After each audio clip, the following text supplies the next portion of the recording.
Entonces creo que es mejor hacer un repaso antes de entrar en el tema de la teología, un repaso de la metafísica, porque es fundamental. Sin una buena metafísica no se hace, ni se podrá hacer nunca una buena teología en base a Santo Tomás de Aquino, porque no hay más. Entonces todo lo que habíamos visto de la síntesis tomista, es decir, de Santo Tomás de Aquino, que sintetiza todo el pensamiento griego en sus máximos exponentes, Aristóteles y Platón, tomando de uno la idea de participación o el concepto de participación y del otro la idea o el concepto de acto, potencia y acto, y de toda la filosofía patrística, llevándola a su culmen insuperable, y que desgraciadamente la mal llamada escuela tomista, con sus exponentes Cayetano, Báñez, Domingo de Soto, Juan de Santo Tomás,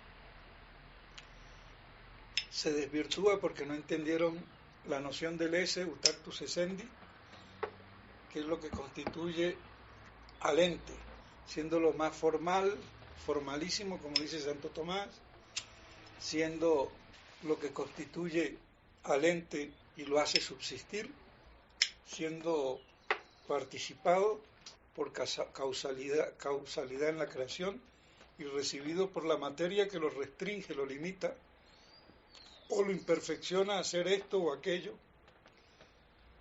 pero siempre la esencia es potencia, ¿no? Aunque la esencia está compuesta de materia prima y forma sustancial que especifica la naturaleza o la esencia de la cosa, pero está en potencia con respecto al ese, en el orden entitativo, porque es la que lo recibe y la que la hace al ente en su compuesto trascendental, podemos decir así, de esencia y ese. De ahí la distinción de primigenia de Santo Tomás, de distinción de esencia como potencia y ese como acto. Y acto que hace subsistir. Luego no es un modo. La subsistencia no es un modo, como decía Cayetano y la mal llamada escuela tomista. Y de ahí vienen todos los malentendidos, tanto antes de Santo Tomás como después de Santo Tomás, aún por los mismos tomistas. Entonces el constitutivo formalísimo del ente es como principio activo o acto el ese, y como principio pasivo o potencia la esencia. Y por eso para Santo Tomás los filósofos como Platón y Aristóteles, que son muy ponderados, no eran de primer orden, sino filósofos de segundo orden, porque no habían llegado a la noción de ente como ente, o sea, qué es lo que constituye al ente en cuanto tal, porque la forma sustancial podrá ser muy acto y lo que fuera en el orden de la esencia de la naturaleza, pero no es el acto entitativo, sino que es un acto formal. De ahí el formalismo esencialista que ha hecho que toda la filosofía haya sido mal interpretada por la propia escuela. Ya no se diga de los antitomistas que negaban los mismos principios. Por eso es bueno tener como referencia al padre Fabro, que es el que ha puesto los puntos sobre la I en este tema. Y así el ente no es lo que malamente define, por ejemplo, el Gret, que se hace eco de toda esa escuela formalista, esencialista, que no ha comprendido a Santo Tomás, lo que eso puede ser, porque ya es partir mal. El ente no es de lo posible, sino de lo que es. Esa idea de lo posible es la que trasunta toda la filosofía modernista, que culmina con su máximo exponente Hegel, pero que viene de mucho atrás también, porque para Avicena él ya hablaba de el ente posible, es el necesario y el posible, y la posibilidad no es de orden metafísico, y por eso para la escuela clásica lo posible era la esencia y lo real era la existencia, pero era la misma esencia como posible y como real o existente, y eso no es así porque la esencia sin el S no existe, no es. E incluso esa idea de lo posible está reflejada en eso que llaman la razón suficiente como causa y es razón suficiente o causa lo que es posible o que no encierra contradicción.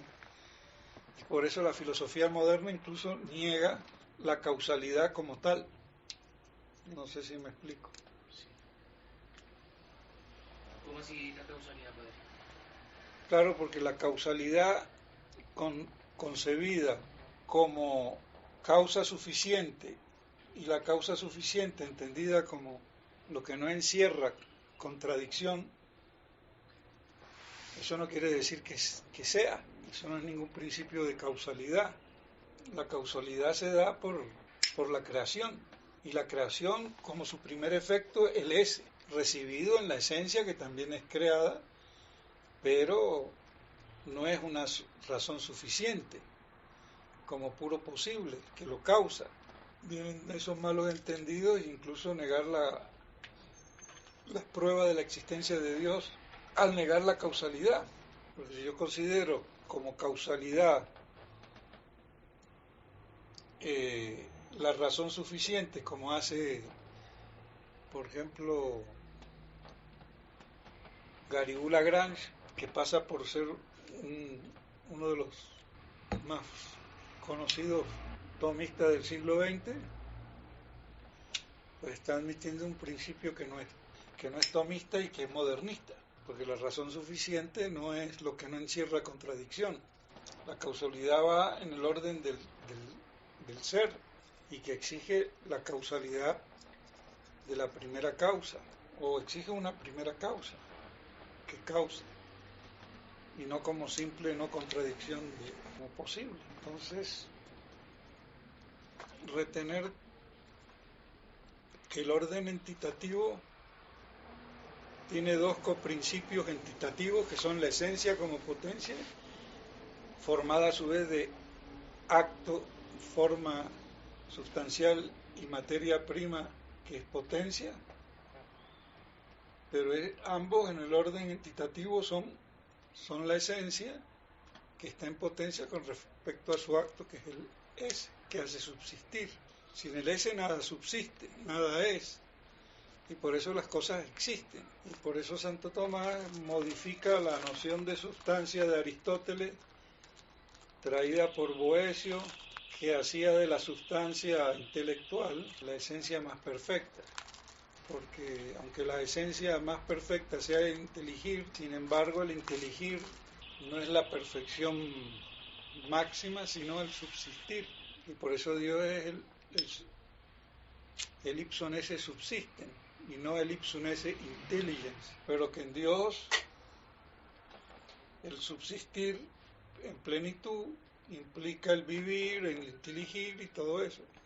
Y las naturalezas, como los ángeles intelectuales o como el hombre racionales, limitan al ese, que en sí mismo, como perfección separada, es pleno, lo limitan a ser un ser inteligible, sea espíritu puro o sea alma racional. Entonces lo que constituye a la persona es el ese, como subsistir en una naturaleza inteligible, pero entendiendo esa naturaleza inteligible como una limitación, una imperfección.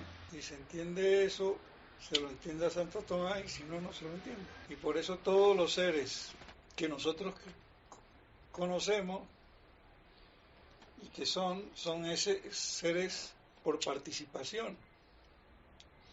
porque no son su propio subsistir, sino que se distingue la esencia y el ese, que en Dios se identifican.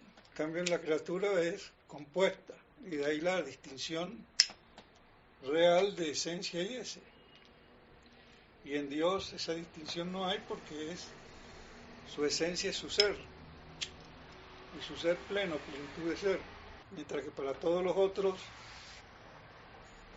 la esencia divina era el inteligir, tanto para Aristóteles, que era la divinidad era el acto puro de inteligir, y lo mismo para Hegel, mientras que para Santo Tomás es el acto puro de subsistir, que implica todas las otras perfecciones puras, vivir, inteligir, querer, amar. Por eso cuando Juan de Santo Tomás dice que el constitutivo formal de Dios es la naturaleza intelectual, pues no, porque no es el ipsum esse intelligere, sino el ipsum esse subsiste, como lo define Santo Tomás.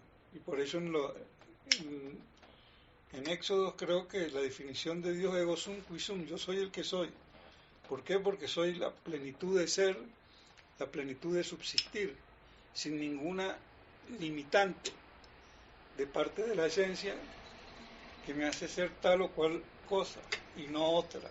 Entonces la teología pues necesita de la filosofía y de la metafísica como una herramienta, porque la teología no es más que el racionar sobre los principios que da la revelación que viene de Dios, y por eso es ciencia sagrada, porque su principio es sagrado, viene de Dios. En cambio la filosofía, sus principios vienen del conocimiento natural. En cambio la teología viene del conocimiento sobrenatural por la fe. Sin fe, por eso no hay teología, y por eso es ciencia sagrada. Pero sus conclusiones no son de fe materialmente, pero no formalmente, hasta que la Iglesia así no lo diga. Pero toda conclusión teológica verdadera es materia de fe, pero no es formalmente de fe. Pero la Iglesia lo puede dogmatizar y ahí sí ser de fe formalmente, que es lo que se hace normalmente con la mayoría de los dogmas que se descubren por razonamiento teológico y son propuestos infaliblemente por Dios, por la Iglesia como palabra de Dios, y por eso son de fe. Pero no distinguir eso también es hacer de fe lo que no es de fe, formalmente hablando. Entonces, la teología, Santo Tomás comienza por la parte de Dios, después de Dios trino, y después de Dios creador. Y dicho sea de paso, la filosofía no comienza con la idea de creación. La idea de creación es un concepto bíblico, un concepto teológico, que también puede ser tratado metafísicamente, pero no es el despuntar de la filosofía. El despuntar de la filosofía es el ente como tal, y después ese ente se ve que es, al ser finito, participado, que no es pleno, es creado. Todo lo que es por participación es por creación, pero no es como creen muchos, como Gilson, que la filosofía comienza con la creación. No, eso es un error. Además no existe ninguna filosofía cristiana, existe la filosofía perennis, la única verdadera, y que llega a su culmen con Santo Tomás de Aquino, por la síntesis que hace. Pero el punto de partida no es la creación, si no tendría razón Nimio de Anquín, y que hace la crítica, y por eso considera que los filósofos y la filosofía culmina y está toda en los griegos, y no es así. Como he ido medio rápido en el preámbulo, yo no traje Entonces Santo Tomás, en la primera parte, la suma está dividida en 3 partes más un suplemento, porque Santo Tomás murió sin concluirla y la terminó su secretario, Reginaldo no sé qué, de los textos que ya tenía de Santo Tomás, y la completó, pero en la primera parte trata de Deo uno, de Deo trino y de Deo creatore. Esos tres puntos son los que abarcan la primera parte de la Suma Teológica. Después está la segunda parte, que está dividida, primera prima, segunda prima y segunda secunde, que es la parte, podríamos decir, de la teología moral, y después de la tercera parte, que es de la encarnación y todo lo que se relaciona con él, o sea, la iglesia y los sacramentos. Entonces la primera parte de Deo uno, Dios como unidad, un solo Dios. Después Dios trino como en tres personas, y después Dios creador.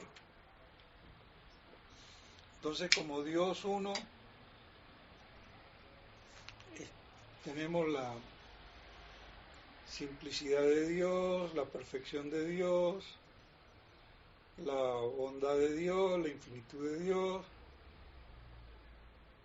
la existencia de Dios en las cosas, la inmutabilidad de Dios, la eternidad de Dios, la unidad de Dios, cómo Dios es conocido por nosotros, los nombres de Dios, la ciencia de Dios, las ideas de Dios, de la verdad, de la felicidad, de la vida de Dios, de la voluntad de Dios, del amor de Dios, de la justicia y misericordia de Dios, la providencia de Dios, la predestinación de Dios, el libro de la vida, la divina potencia y la divina beatitud, que esos son lo que constituyen los 26 primeras cuestiones de la primera parte. Entonces, todos esos puntos que forman una cuestión, y dentro de la cuestión varios artículos de acuerdo a la extensión del tema. Pero antes Santo Tomás habla de la ciencia sagrada, porque sus principios vienen de la revelación divina hecha por el mismo Dios, y que no es un conocimiento natural, sino sobrenatural, porque parte de la fe, de la palabra de Dios, y no del razonamiento puramente humano, como es el filosófico. Entonces, por eso una ciencia, pero sagrada, y una sabiduría superior a la natural, porque va como la sabiduría a las últimas y altas y primeras causas, y ya en Dios mismo. Entonces, lo primero, si Dios existe, o mejor dicho, si Dios es, porque Dios en realidad no existe. Existe son las cosas creadas, es decir, que están fuera de sus causas, existen. Entonces, pregunta si Dios es, y de ahí vienen las 5 famosas vías por el cual el hombre puede llegar, si está bien equilibrado y bien encauzado, a conocer si Dios es. Entonces, Dios se puede demostrar y se demuestra por esas 5 famosas vías de Santo Tomás, que es, y no como los ateos que niegan la existencia de Dios, que van en contra de la razón. Entonces, esas famosas 5 vías o 5 caminos por los cuales se puede llegar, y se llega si se está bien encaminado, aunque es difícil, y por eso para los primeros filósofos, incluso para los griegos, era difícil, porque no estaban bien orientados. Entonces, al preguntarse si Dios es, en el primer artículo de la cuestión 2, se pregunta si el existir de Dios es cosa conocida o nota por sí. Y entonces viene si el conocimiento de Dios es per se nota. o sea, conocido por sí mismo. Y entonces, al ser demostrable, no es conocido por sí mismo, porque las cosas que son demostrables no son per se nota.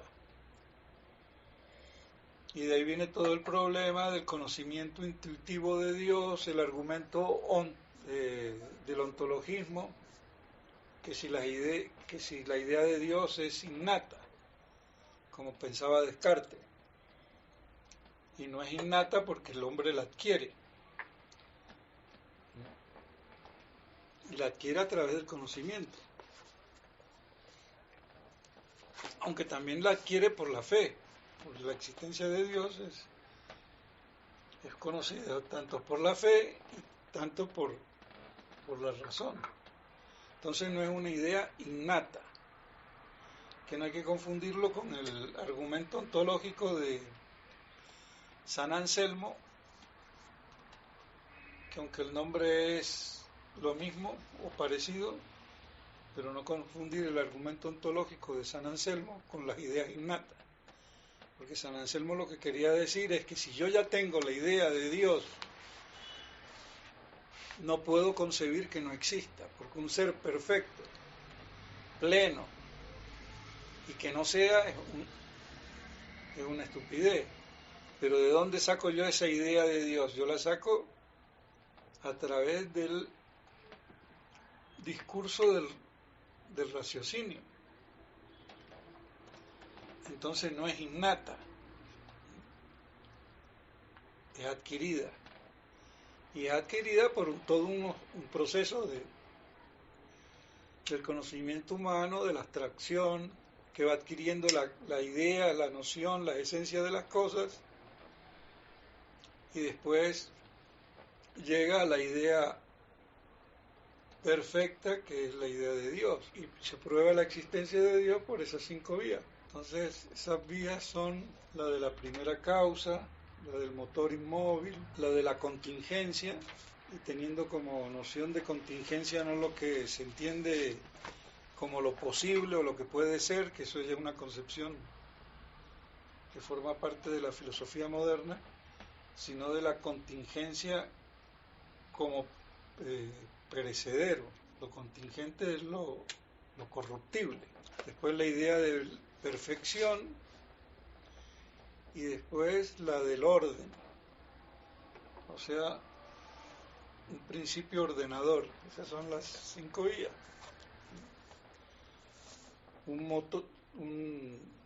Una causa primera, pues todo requiere una causa, algo que lo produzca, y esa causa primera es Dios. Con la de motor inmóvil, todo se mueve, pero se necesita un primer motor que mueva todo, pero que a su vez no sea movido. ¿Quién es? Es Dios. De los seres contingentes, corruptibles, perecederos, requieren el ser necesario, incorruptible, que es Dios. Vemos las perfecciones de las cosas, pero que no son la perfección plena, que sería la 4ª vía, y que se relaciona con la idea de participación. Debe haber una perfección suprema, plena, de Dios. Y un ordenador que ordena todo, el orden del mundo, ¿quién lo hace? Alguien que ordena todo. Entonces ya veríamos para la próxima vez, más puntualmente, estos puntos. En el caso de Dios siempre presente a través del ESI, no solo sería un motor inmóvil, sino continuamente en movimiento, ¿no? ¿Quién? Dios. No, Dios no está en movimiento. Lo que se mueve es movido, y todo movimiento es un paso del no ser al ser, de la potencia al acto. Entonces Dios que es acto puro, no puede haber movimiento, ni potencia. Y no hay movimiento porque no hay paso de la potencia al acto, que es el movimiento. Como ser corruptible se refiere a la forma que corrompe al ese.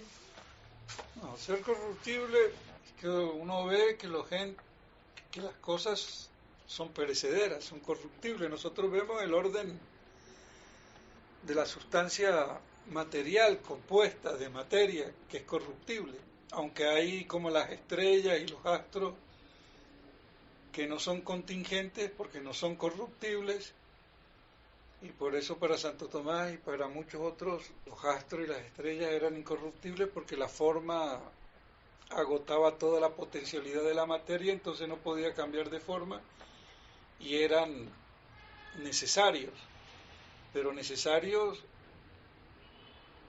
no por ser su propio subsistir, sino porque no era factible de corrupción, de perecedero.